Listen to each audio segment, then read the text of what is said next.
Hello guys and welcome to episode 61 of my Rome 2 Total War campaign with the Iceni tribe. Today we're following on from the Battle of Alexandria where we beat off the Blemiers, but we're now currently blockaded here, so we're going to have to do something about that. We also have what looks like an invasion force of Rhodes coming over towards Paraton, which could be interesting. Then we've got my scout still harassing Ammonium, and I've got a few armies that are ready to be moved towards their purpose. So I'm not going to go through all of the druids because they're most likely in the same place. We've got the Swords of Power need an upgrade, and you can see since the last episode I have added the unit numbers to the cards so that you can see exactly what's going on in the battle and how much damage is being done to my units after a request from someone on Steam. So there you go, and we've got a military tradition to add. So I'm going to probably go with Grand Camp following, as it's probably the most useful. And then for the skill of the general, I think I might increase his infantry command to allow for plus 6% melee attack skill for all infantry units and plus 3% missile attack range for all infantry units. Could come in very handy. So that's that done. Then we can move on to the spear runners because the burning men are at Camelodon. And these guys can travel miles all the way down just behind Solica, which is a long way, but just as well, because I'm going to need them to either take out Panticapaeum or go over to Tanais, owned by Tylus. Meanwhile, the Woad Warriors down in Orgala are going to have to stay where they are. We've got the Noble Stags in Zarmaze Gatusa. Let's see if we can move them out. Currently goes down to -2. In 3 turns, the Shrine of Rasmerta is finished, and this rebels in 26 turns. So that should sort itself out, which means I can move on this army finally. I'm going to do so by moving him round towards Olbia, I believe. Okay, and we move on to Abraucus' Vanquishers, who are sitting amongst Olbia, and it looks like actually we're going to get a rebellion next turn due to the public order this turn, which is something I probably can't avoid even if I did take down the taxes, because I've sacked 2 provinces in the same settlement, or sacked 2 settlements in the same province, sorry.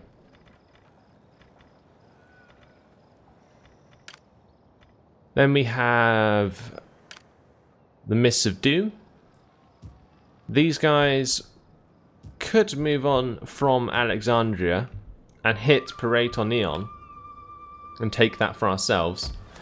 It would be part of the province of Libya, and it would cut off the advance of the Rhodes and Pergamon. And they are in range to attack it this turn. So that might be something worth doing if the public order wasn't so iffy in this settlement. So let's have a look. We can upgrade the agent skills of this army, Popusa, and we're going to do so by increasing her champion ability or skill. That gives us plus 18% campaign map movement range, which is one of the reasons why this army can actually move so far already. But I think I might actually take advantage of that. I don't necessarily want Rhodes taking Paraton, but if this transport here lands on my shores, I am going to be left defenseless in Alexandria, which is not exactly what I want to do. So considering that's the case, I might leave them in Alexandria. We'll let them take that if they're going to. Now, the Will of Andraste in Cyrene are going to have to remain where they are. Not much I can do about that, unfortunately, because of the public order. And that is everything moved. So let's quickly have a look around and see if there's any places I can upgrade. I could probably get away with upgrading this to a Bard's Grove, so I'm going to do that. Then we're going to have a look at some of the other provinces. Looks like I have an edict actually that I can issue, and it probably would actually be a good idea to put it in Fazania, Because if you look, they're at currently -1 and there's no armies in the area. So that would tip them over the edge until the cultural tradition is changed by Brogia. So let's do that. Then over at Mauritania, we could probably get away with upgrading these temples. And then we can also upgrade the barbarian towns to go with it, because even though the barbarian towns, at least one of them, reduces public order through squalor, the Shrine of Rosmerta and the Shrine of Tutatis actually counter that with the public order they provide. Also, the barbarian town, this one in particular, the purple dye one, doesn't even give us squalor, so that's something to consider. That's used up all my money, so I'm going to go ahead and click the end turn button.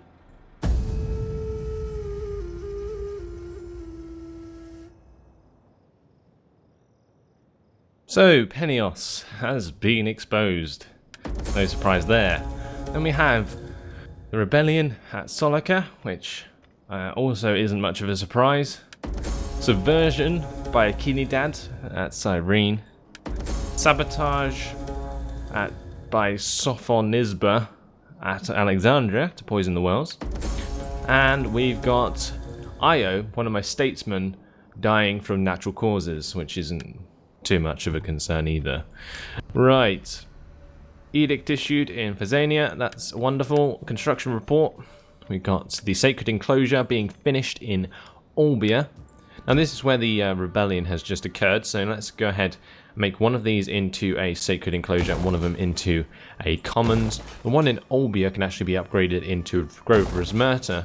The one in Solica can be made into a Shrine of Tutatis to help with the culture conversion. Then we've got character trait report, likes Greeks and strict. Then we've got Ponto Caspia, who's an outraged populace. That is exactly where the rebellion just occurred. And we've got Dacia with an unhappy populace as well. So hopefully 2 turns, that'll be happy. If not, we're going to have to probably build an army there just to stop them from rebelling. We've got some men built for the Iron Winds. That will allow us to actually break out of Cyrene and attack this army or navy of the Nasamones. It's actually raiding the seas nearby. I'm going to also resolve this because of the Durfee sea battles. And it looks like my general actually died in the process, which wasn't the best outcome, but hopefully wasn't too much of a detriment. Okay, and then we can continue to move that army onto the Spice Masters and wipe them out as well. Well, looks like they're going to retreat, and we're going to have to pursue them. Also resolve this as well. And goodbye, Nasamones fleets. Now they had no ports, so their fleets were slowly dying anyway. And that's going to give us some valuable experience.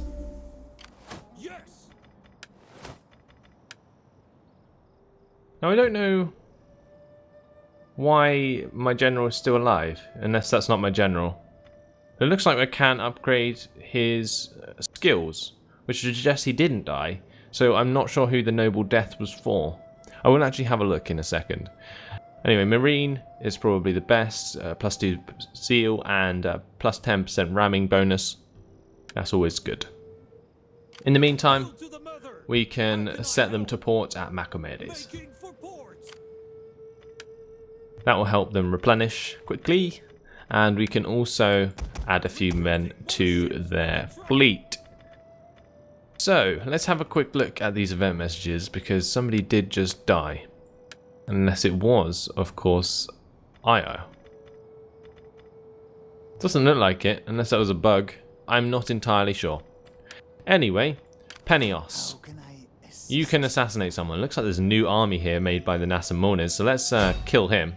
We're going to assassinate him with a concealed blade, and hopefully that will succeed. There we go. Bravo. That's basically killed an army that they can recruit to, which works out quite well, to be honest. And especially if they were recruiting into that army this turn, they won't get hold of those units. Now we've got Adiatorics moving through Bithynia's lands. he can head down possibly towards the Seleucids, but before he does that, I want him to head north and see if there are any other people in the area. It looks like Pontus is still alive. That's a bit of a surprise. Then we got Ambigatos. He's going to try and kill Iceni Dad, who keeps trying to sabotage in Cyrene. We're going to go with an assassination attempt with a concealed blade. Hopefully he's as successful as Penios. Oh, wounded will do, I guess. He's not as good as Penios, that's for sure. So, I think I can live with that. Then we can have a look at Anauni. She's still converting culture. Adiatorix is still doing the same. We've got Cladios by Bells. I think it's basically happy enough in this area that I can probably move on this druid. Yeah, okay, it's only 87% Celtic, but there is a lot of better places where I could use the culture conversion. For example, at Sarmatia. Especially where I don't control all of the province because of Boy. Now, Boy is quite an annoyance, but to be honest, I don't mind leaving them alive for now. Then we got Brugia by Garama. She can start to move towards, what is this, Libya, I think? Yeah, where the culture conversion could need a hand alongside Adiatorix. But that's all of my druids moves, so let's go back to my forces. We've got the Swords of Power. They can wait in Solica in order to kill the rebel army, or they can move on Panticapaeum.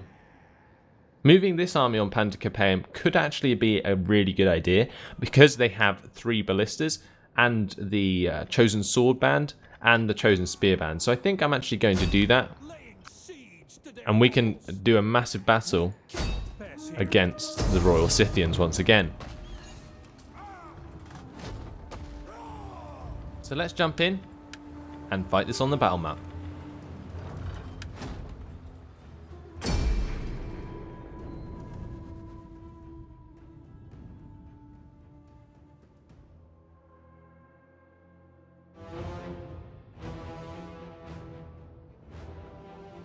We're fighting against a storm of the steppes, but they're coming in off a boat, I believe. Which means that they won't have any of their horses, which completely negates any advantage that the Scythians had.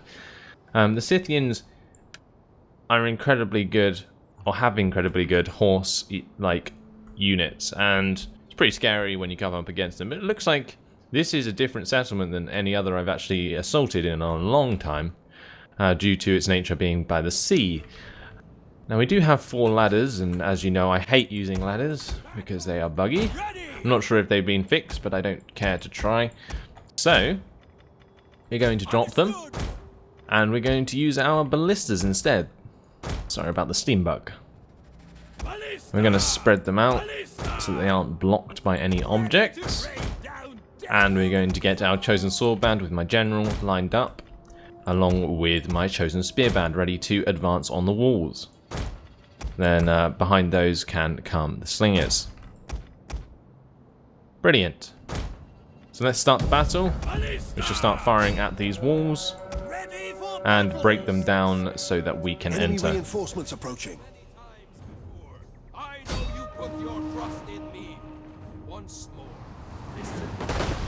So that's 31% wall damage.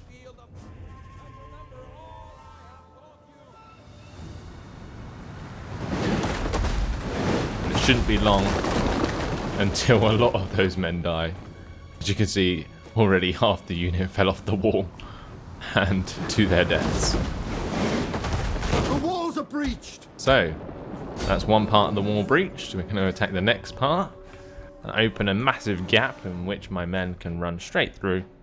I might also attack the gatehouse just to destroy their ability to get down off the walls and to stop the arrow towers from firing. I have plenty of ammo to do so, it's just I need to make a little bit of a bigger gap first. So that's 85% wall damage. I think I just destroyed an entire unit there. And that should be broken open now. There we go. Now we're going to attack the wall on the right.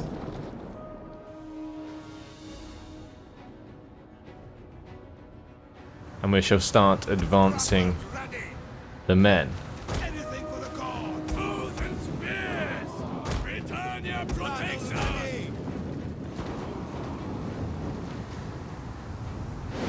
36%, we're already up to 63%, 76%, and then we'll start aiming at these arrow towers.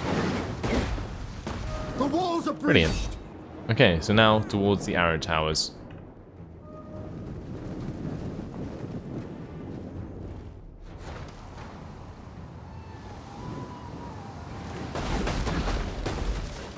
And this is a pretty big target, so it will die very quickly.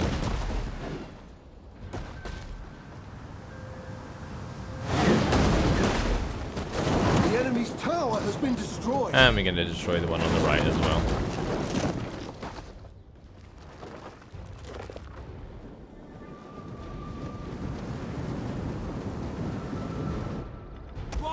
Okay, now I'm going to bring up my Britain slingers and we're going to fire up onto the walls. It doesn't seem like a good idea, but it will still do a lot of damage. Tower has been destroyed. Now we're going to attack the gatehouse. Swordman! Kill, kill, kill! And now we're also going to charge into the walls.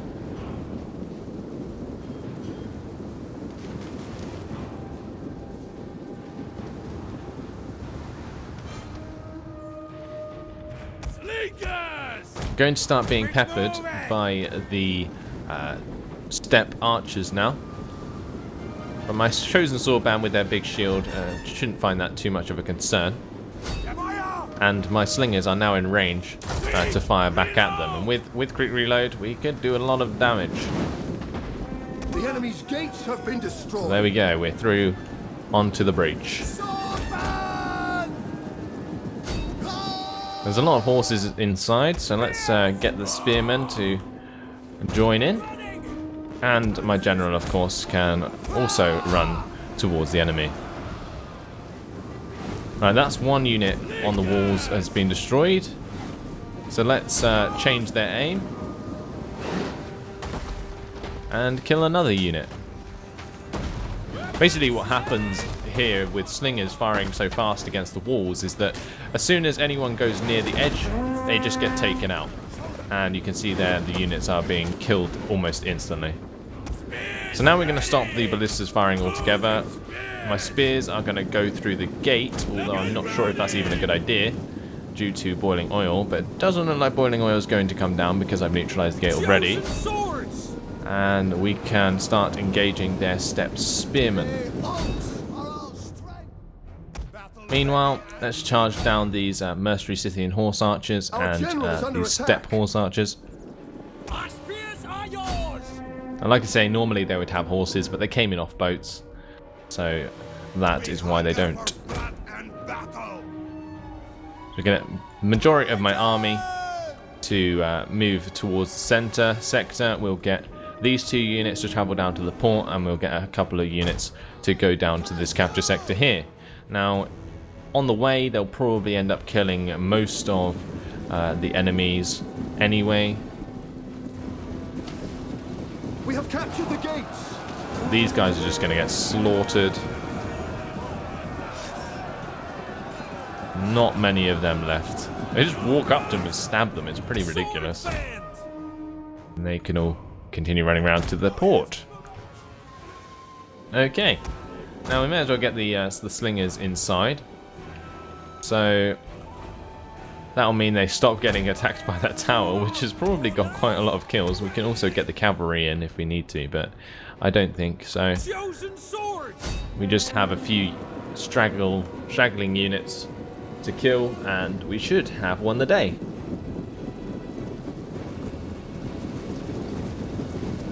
Coming down the hill, throw our javelins. That killed the majority of the unit. And then we're going to charge into them as well. No, not before they rout, apparently.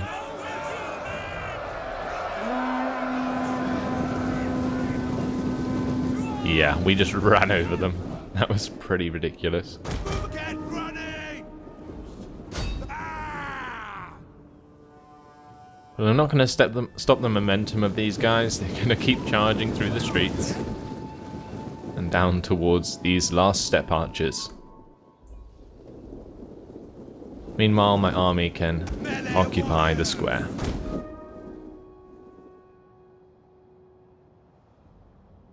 It's probably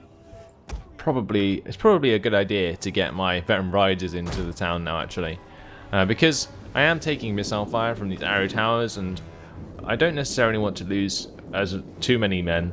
The chosen spear band, chosen sword band should last okay, but in order to destroy some of these extra units that are running about, it might be worth using cavalry just to mop them up, because otherwise it might take a longer than probably expected. So here we go, chosen sword band. We're going to charge towards the step archers. Hopefully none of them are scared of fire on my side, because they are firing fire arrows at me. Our enemy have lost a victory point.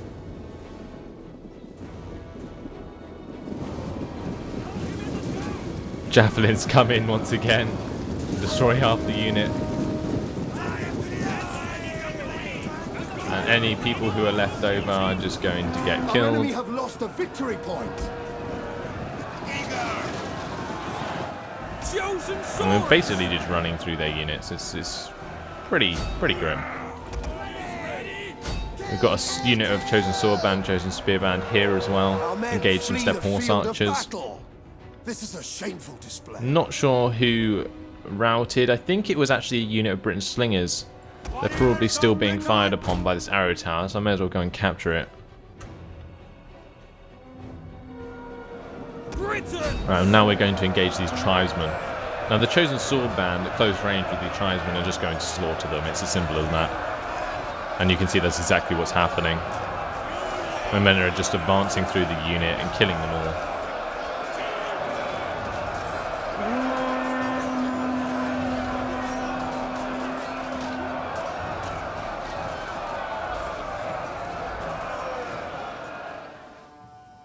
So yeah, let's not let the noble horse archers just pepper my men. So we're going to attack them and sandwich them between my chosen spear band and my chosen sword band from both sides.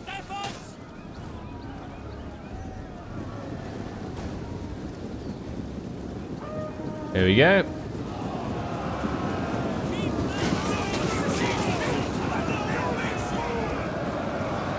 So even though they're noble horse archers, they aren't going to last long when amongst so many of my troops. And you can see they are being slaughtered entirely.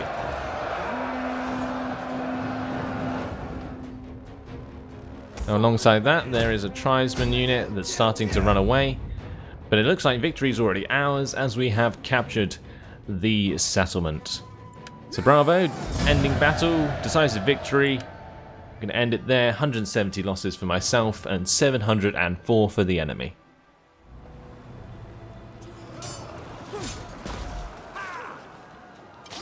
So that's going to leave me with the last settlement of the Royal Scythians. We're going to sack it. For the tribe. And then we're going to go and attack it again and take it for ourselves. For the tribe. And this is a new region, so sacking it isn't too much of an issue as long as I sort out the public order in good time. So let's convert this into a Grova Tutatis, but it looks like we need to repair it first. So we're going to repair the shrine, we can repair the harbour, we can repair the nomad camp, and we can also repair the Shrine of Aegon, and also the settlement, although I might downgrade that. I'm going to dismantle that. Now this Shrine of Aegon I could change into a commons instead, or convert this into a Shrine of Rosmerta and then make the Grove of Gotosoiros into something else. which I might do. So I'm going to dismantle this one and convert the Shrine of Aegon. So with that done, the Royal Scythians shouldn't have any more settlements and are left as nomads. So let's quickly go through some more of my armies. We've got the Burning Men over at Camla Dunnan, let's not worry about them. But the Spear Runners, well, they can probably actually travel and attack the Blood Riders just on the other side of Solika. So I might do that. Now they are in a fortified position, but hopefully with my Druidic Nobles being such elite units, it won't matter at all. It looks like they retreated anyway. I mean, it might just be in range to attack them again. So they actually probably screwed themselves a bit there because they left their fortified positions, which would have gave them, I don't want to say an advantage, but would have allowed them to kill more of my units before the battle was over. But now I've got my Druidic Nobles and my Spearband and Britain Scout Riders all ready to kill their general alongside their mercenary Summation Lancers and their Steppe Horse Archers. So let's go ahead and auto-resolve this because it's not going to be too much of a great battle. Aggressive stance, 98% of my men survive. I didn't really want to spend lots of time running, what was this, like an entire army against 4 units. Probably would have been a waste of time, so avoided that.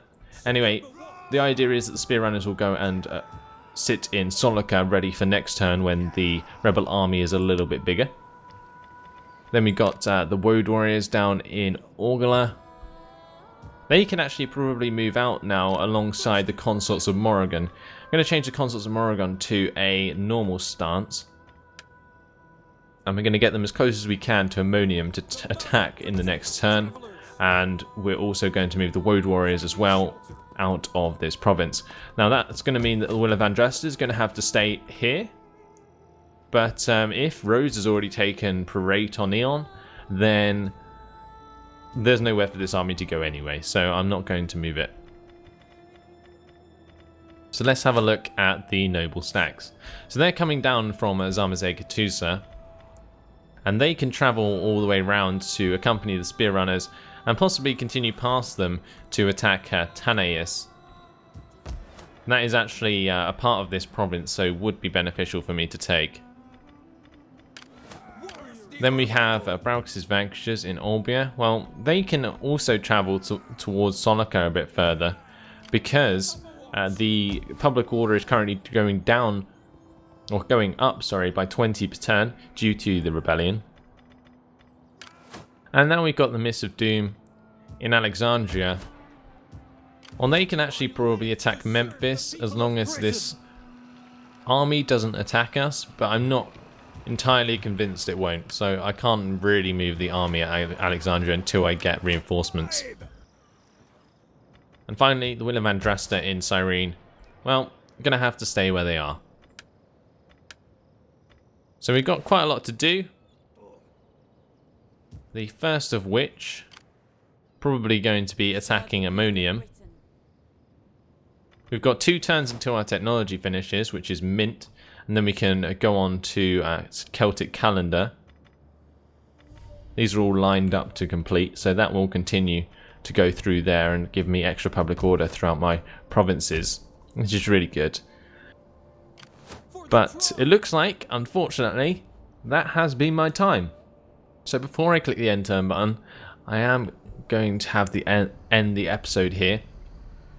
Hopefully you guys have enjoyed this one. I quite like that siege. It was interesting being in a different settlement for once, and it looks like next time we're going to have even more fights to have. So we've got the Consorts of Morrigan taking over, or taking on all of the remaining armies of the Nasamones. We've got up north a chance to take Tanais next time, and it looks like possibly the Mists of Doom will be able to take Memphis. But we're going to have to wait and see. In the meantime, thanks for watching, hope you enjoyed it, and I'll see you in the next episode. Goodbye.